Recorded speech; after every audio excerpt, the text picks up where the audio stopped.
All right, what's going on, everyone? It's Dr. Jordan Seda back again, coming to you live from New York City. Are you ready to go to health and back? All right, let's get it. People, I am joined here from a guest across the pond. I always say across the pond, but a guest in the United Kingdom slash England specifically, Mr. Alex Deere, Dr. Alex Deere, no, master of everything else, Alex Deere. He's just a cool dude. But Alex, welcome. Thanks for being here today. Thanks, Jordan. Yeah, so I I actually have just enjoyed this because we've had an opportunity to connect. The Atlantic Ocean proves to be a greater barrier than one might perceive in terms of keeping a bromance going. But here, I think we're able to connect, and it's great. So, what's new with you, Alex? Uh, mm, Not much, not much. Going away for Christmas, which should be good. Excited for that. Getting some winter sun, seeing my wife, my brother-in-law, basically. Nice. So yeah. And other than that, recently went full time on my business, which was a Yeah. big fun change. And you're renovating that house, right? Yeah, we're like pretty much finished. We've kind of run out of motivation now. So Yeah. everything works, which is like cool. And then the bits and pieces of like aesthetics that we haven't been asked to do yet are still kind of lacking. So the gym hasn't been built yet either. So Mm. hopefully in the new year get that sorted. Well, all I know is, do you have enough space to watch Arsenal matches at home? Yeah, well, I mean, I don't know if I want to watch them that much lately. So you don't think our current form is you don't think Arsenal are in a good place right now? Uh, I think we have improved, um, but yeah, let's see. There's room for more improvement. Yeah. So Last to those of last you, no, go ahead. last 2 weeks were a bit of a spanner in the works for the improvement. I was feeling more positive before that. Yeah, and to those of you who don't know anything about Arsenal, Alex and I both support Arsenal Football Club, aka soccer club, if you're in the United States. But that's we connected through other means, which I'll get to. But primarily, we both support the Arsenal. And so I guess one last question would be Arteta in or Arteta out? In Yeah, I kind of have to agree. I don't think there's another manager right now that can step in and do a job. And I'm definitely a fan of giving people support, especially if they have a plan. And I think a lot of it just comes down to people executing when you put the pieces in place. You know, the manager doesn't play. Yeah, I think there's been an upward trend, and it seems like there's more of a bigger plan which is being put into place now, which yeah is going to take a long time to get us back to where we want to be, really. But at least it's starting to head in the right direction, which I'm pretty happy about.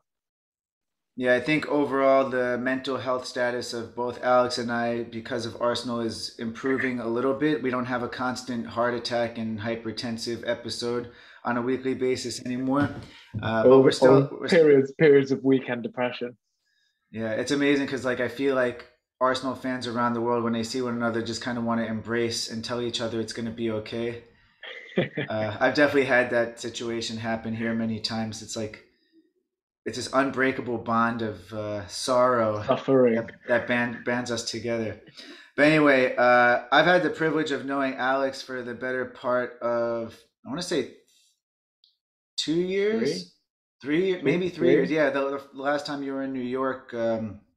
So I connected with Alex through a buddy of ours, Zach Gabor in Boston, who runs a community called the Level Up Initiative. I guess they're Cal U, so the Clinical Athlete Level Up Initiative now. Two organizations involved in pushing the needle forward in physiotherapy slash physical therapy, United States talk, and other like wellness ventures to provide the highest quality care, inform people on best practices to maintain their health. So we connected through that, and then the Arsenal fandom just made us essentially bros. And here we are today. So when I first met Alex, he was like in between working for the NHS in the UK and doing his own thing, and now he's transitioned to doing his own thing. So, Alex, tell us a little bit more about what doing your own full-time business entails, who you're working with, and how that's going. Yeah, so it's evolved over the past couple of years, really. And the people that I'm working with now are people that really want to fix their injuries by lifting weights. So they're people that enjoy strength training. They usually use that as like a vehicle for you know, like feeling confident, like building their self-esteem. Being strong helps you feel a different way when you put yourself in other kind of situations. So I think we both like resonate with that. Um, and yeah, also people that are quite ambitious in their career and they want to do well.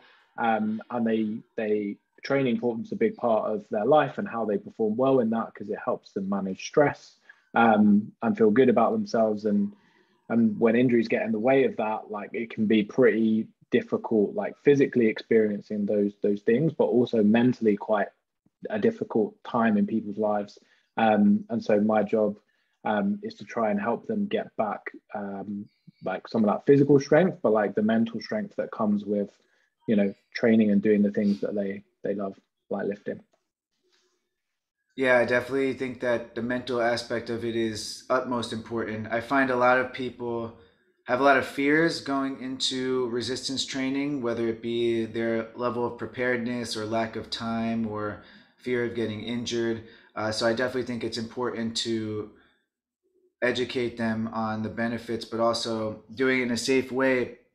Now, it it's not an easy process to go down the resistance training pathway or to get started, but how have you been successful in getting people to buy into the value of resistance training into their lives? Well, that's a good question. I think I would say that in the job that I like my own business, I have a skewed population who are normally coming in because they already value that. It's already a part of who they are and what they do.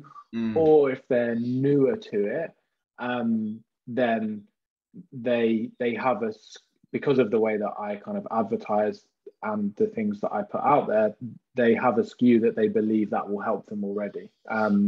So that's quite different to what you might get in certain other environments, like when I was kind of in the NHS, when people might place more of a value on other types of like health and fitness training. So my job at the moment isn't really to kind of promote those benefits as much as it has been in the past. Yeah, I hear that. Well, I think what also helps, I mean, if you were here in the United States, I think you'd just get business because of your sexy accent, personally. I think if I had that, I might be a little bit more successful than I am. But definitely don't lose that. Now, I follow you on social media and I see you talk a lot about developing performance habits. I think that's what you categorize it as. So, how do you go about building sustainable habits in these individuals? Because it feels like that's one of the main missing pieces in their current program. Hmm. So I guess the first thing I would want to dig into a little bit is like, why would we want to do this in the first place? So I think for you and I, like anyone else listening who coaches in this job, like we work with a lot of people, and fundamentally what we're doing is behavior change.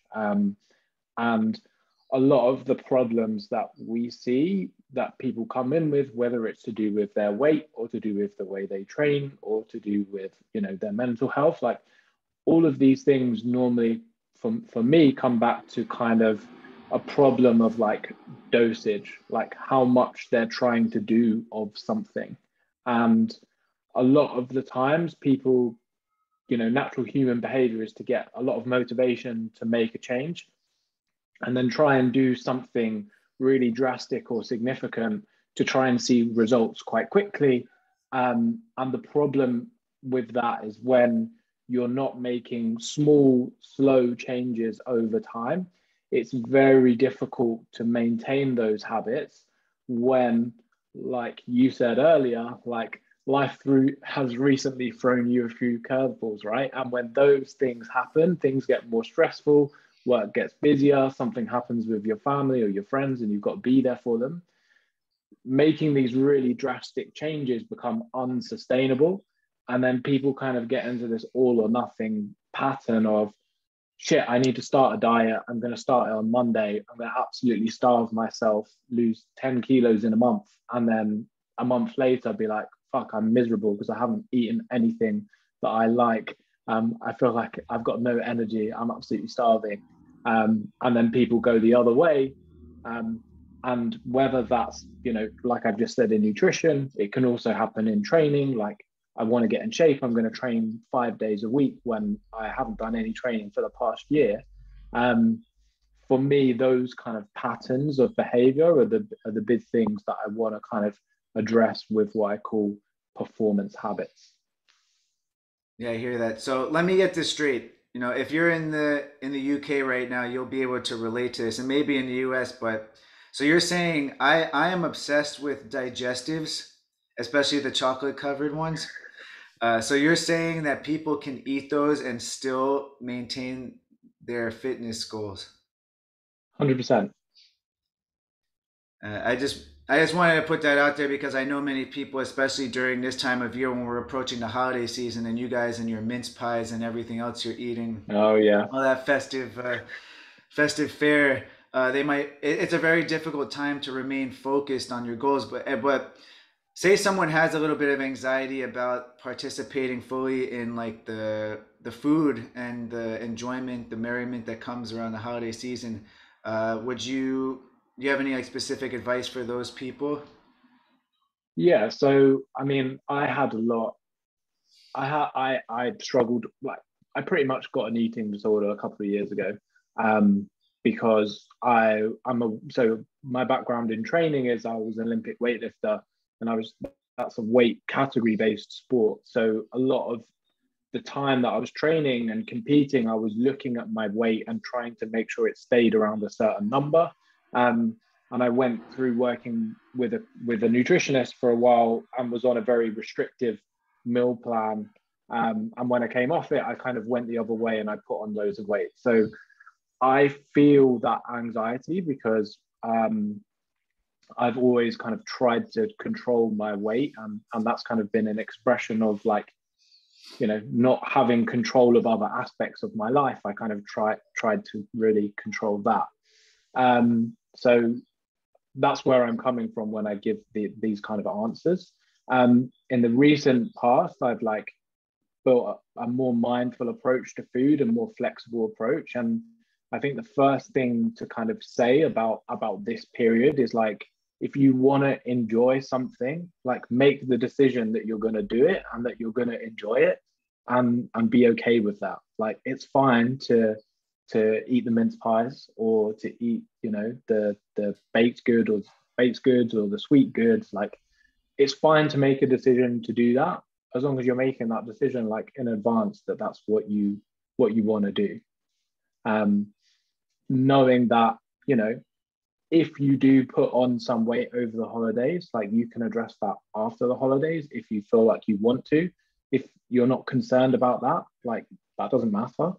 And the other thing then to consider is, like, okay, for the people that want to, like, still eat those things but not put on too much weight, I think the big thing for me that I've learned in, like, the recent past is trying to kind of understand, like, when you actually feel full and when you actually feel hungry, and also trying to kind of identify the difference between, like, what's like a boredom or an emotional eating versus like okay, I'm actually hungry, I don't have energy, like, eating. Some of that is maybe not something you can make a very conscious decision in, like, an actionable step. So I think the first thing for people to do would be to try and eat slowly, because if you eat slowly, you will notice more when you feel full or when you don't. So that's a really simple, actionable step that people can do to stop when they feel like satisfied, rather than going to the point of like absolutely stuffing themselves full with a huge dinner. Yeah, I definitely agree. And I've had my own share of ups and downs with eating, especially because all of my friends seem to have decided to get married this year. And so I've been going to a lot of weddings with open bars, endless food. But what I do realize is that when you return to your, like, I like to think I maintain a relatively healthy lifestyle, and I'm pretty cognizant of. Well, this was another topic of conversation. Like I count calories not too closely, but I do monitor what's going into my body. Sometimes it is a little anxiety driven, but for the most part, it keeps me on track. Like I don't stress too much if I deviate.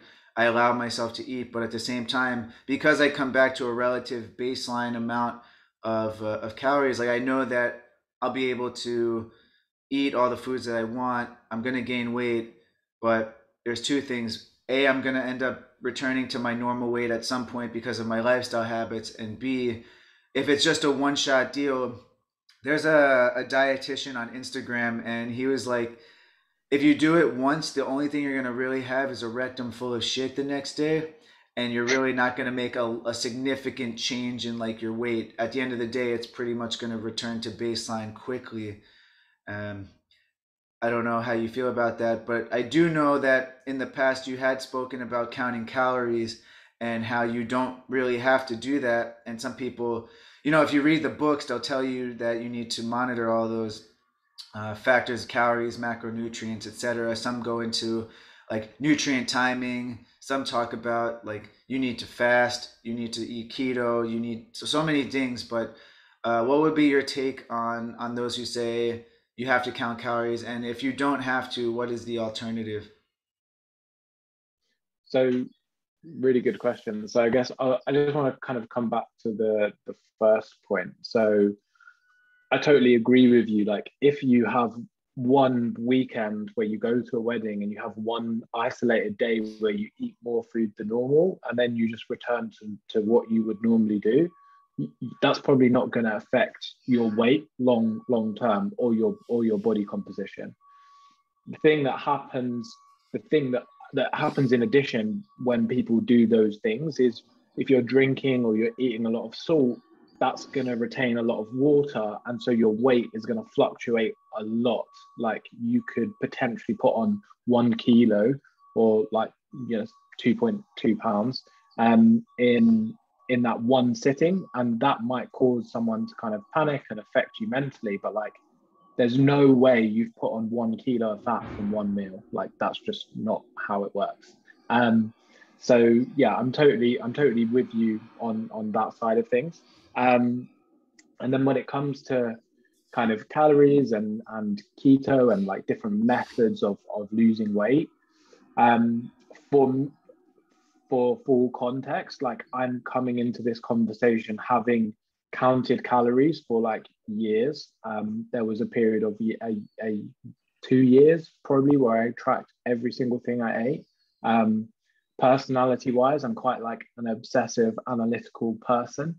And so I got quite obsessed with the number and hitting the number very specifically. And that wasn't the kind of relationship that I wanted to have with food. I became very detached from the feeling of like knowing when I was hungry or not. And I was eating purely to hit a very specific number, which for me, I didn't feel like was a sustainable approach long term. So from my perspective, I don't there are some people that I work with that do count calories. And if it works for you and if you feel like you can balance things doing it that way, that's a totally sustainable approach. For some people, and probably for most people who are newer to doing anything with nutrition, like there's much more simple things that you can do to achieve some of the things that you're talking about, Jordan, without necessarily having to go into the minute detail of spending time every day putting stuff into an app. So the way that I kind of do it is basically trying to build habits into your day. Like I said, kind of eating slowly, recognizing when you're actually full and stopping eating before that point. And then there's also ways of kind of structuring your plate. So like what's called the magic plate. It basically divides your plate up into those macronutrient ratios that you've talked about, Jordan, without someone having to actually add up all the numbers. Like if you just divide your plate up into these sections, you'll hit those macronutrients without having to count all of that stuff. Interesting. Yeah, I know for me, what's worked well for me, and I think the difficult thing is protein is generally more expensive to incorporate into a diet. Carbs are fast and they're relatively cheap, and they taste amazing. And I don't want to say, I certainly don't want to imply that we don't need carbs in our diet. That's bollocks, as you guys say over there. We would Uh, say that, yeah. Among many other things. I should just end on a all English rant. Or swear Uh, swear words, yeah. we might do that. We might do that. But for me, like when I start incorporating more protein into my diet, I feel fuller for longer because my understanding is that it takes more metabolism, more time for proteins to digest. So you're not really getting that quick fix of a carbohydrate, particularly a simple carbohydrate, and then you get hungry again. And supplementing that with pretty much just drinking water and coffee throughout the day. And I don't drink a lot of coffee, just like 1 cup, and it's usually black. And using that liquid balance, not gaining liquid calories. I mean, you certainly could, but for me, that's what's been sustainable. Yeah. So we would advocate for very much the same kind of things. Like we both want people to have a sustainable approach, and the things that you've just described, having carbs is particularly for our population of people who train. Like carbs give you energy, they're going to allow you to train more. And if you're trying to lose weight, carbs are going to keep your energy levels high, even though overall you're at an energy deficit. So yeah, I'd absolutely advocate for that. And the other thing, yeah, like you said about protein is, like you said, it takes more energy to break it down. So it makes you fuller for longer because your body has to work harder to digest it. And if you imagine like a plate of chicken breast versus like a plate of pasta, like for the chicken breast, no one's going to be able to like knock down a whole plate of just chicken breast on their own. At some point, like you're going to get pretty full. But with the pasta, like everyone could probably demolish a whole plate of pasta. Like that's a pretty easy going thing to do. Um, so yeah, incorporating more protein is going to make you feel fuller. It's going to like help achieve all of the kind of goals of people that we would work with. Yeah, for real. I mean, I could house a plate of pasta at any time of day for breakfast, lunch, or dinner. For dessert, I mean, it comes with my Italian genes. What can I say? Now, I'm not a huge fan of absolutes in anything, and I always say to my clients, and I might have said on the podcast, that the only certainties in life are death, taxes, and uncertainty. But is there anything, nutritionally that would be a hard no if someone were trying to make a dietary change? um, Because let's say, for example, I know the rhetoric over the years was you should stop eating a certain amount of hours before bed. You should, I don't know, make sure that you eat a bunch of small meals during the day, which actually is being contested with the prevalence of intermittent fasting these days. So you're not really eating that many meals. Um, it's interesting. I just read something about how it like improves gut longevity because you're not secreting as much insulin to break down food. And I don't know if that's we can't hang our hat on that necessarily, but so many different paradigms of thought in terms of eating. But I'm just curious if there's anything that you would say people should shy away from. I think for me, I I don't like operating in the extremes. So for me, my general advice for people that I work with will be not to go one way extreme or the other unless it really fits in with their lifestyle for some reason. Because ultimately, with a diet or with training, the thing that's going to win out every time is going to be consistency. So the more extreme of a decision you make with that, the more difficult it's going to be consistent in the long term.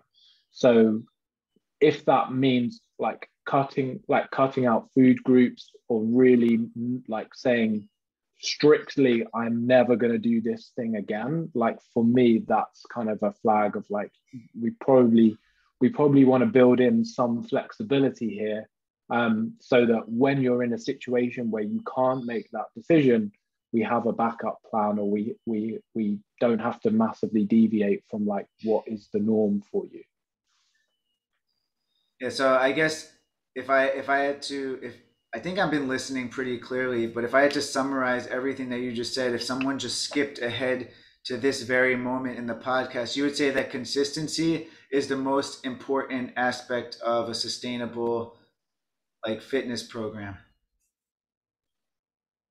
Yeah, inside and outside the gym. And I think you're really good at appreciating that so many things change outside of the gym. Some things change inside the gym, but oftentimes, especially during the holiday season, things are changing quite constantly. Just ask my broken nose how quickly life comes at you. So we're approaching the end of 2021. 2022 is on deck. I can't freaking believe it. Almost 2 years into the ongoing pandemic. I think we have to say we're still in the pandemic because it's still very much prevalent. But what's next for Alex in 2022? Good question. I'm trying to change more people's lives, basically, to work with more people, to help them, you know, do lift, help them lift without having to worry about pain or the other kind of stresses and worries that come along with having that. Um, and that's kind of my primary goal, like outside of the gym, outside of the work. um, Focus on my own training. Really, like for me, um, my business has done better when I've taken better care of myself. So I'm really going to be like focusing on my own training. I've even started doing some cardio, to really What is that? like improve my overall health and fitness. So yeah, those are kind of the main goals, and then secondary to that, um, trying to, if pandemic and finances allowing, spending a bit of time working like remotely next year, getting a bit of freedom would be the goal. Yeah, I would love to be sitting in England at a pub with you doing remote work. That would be maybe not necessarily the Tollington, even though that's a solid place outside of Emirates Stadium, but definitely that freedom would be great. And I miss Or we could go, drinking. What's up? or we could go to Italy. Ah, we could do that. Yeah, I'd rather have red wine than warm beer. Yeah, I think I'd make that trade off in a second. Um, Last question. Arsenal top four. Ooh, I was feeling pretty confident. The last couple of weeks put a bit of a dent in that, but I'm gonna go with, yeah. No extra European competition. I think we can do it. We should do it. If we don't, we're in trouble. Does What that do you seem like think? a? I don't know if that seems like a hopeless support. Like the hopeless romantic supporter in Alex. I personally don't think we're gonna do it. I think we'll fall short. Uh, Hopefully, we don't fall just short and end up playing in other European competitions. But I think they need to do some business in January, signing some new players, particularly people who score goals, because that's been Mm. our weak link right now. Uh, Man, I got to get back over there. I got to get back over there. I really miss. I like London a lot. I'd like to explore the rest of the UK. Just a matter of time, and taking care of business here in New York City. And next year should be much more of a travel-filled year for me. But if anyone wanted to get in touch with you to talk about diet, getting started on fitness goals, where would be the best place for them to reach you? The best place is Instagram, and that's just my name, Alex Dear, DEARMSC. Alex Dear MSC. Yeah, Yep. that is not a rubbish IG handle in it, bruv. Yeah, fam. I swear, if you ever want to laugh, just listen to English banter. What if you watch like there's this thing called Arsenal Fan TV? It's always Oh like yeah. filled with people who are just talking about all this shite and all this other stuff. It's quite fascinating. Uh, I've got a good podcast for you now, actually, as well. oh man, It's called Shagged, Married, Annoyed. oh god, that You sounds like you something I would listen to. you will enjoy it. It's lots of grim stories of like people sharing grim personal stories, especially with like things on like nights out and such in the UK, which we have a bit of a crazy population, should we Yes, sign me up now. say? Anyway, that's all we have today, beautiful people. I again want to thank Alex for his time and his insight. Now get out there and make shit happen.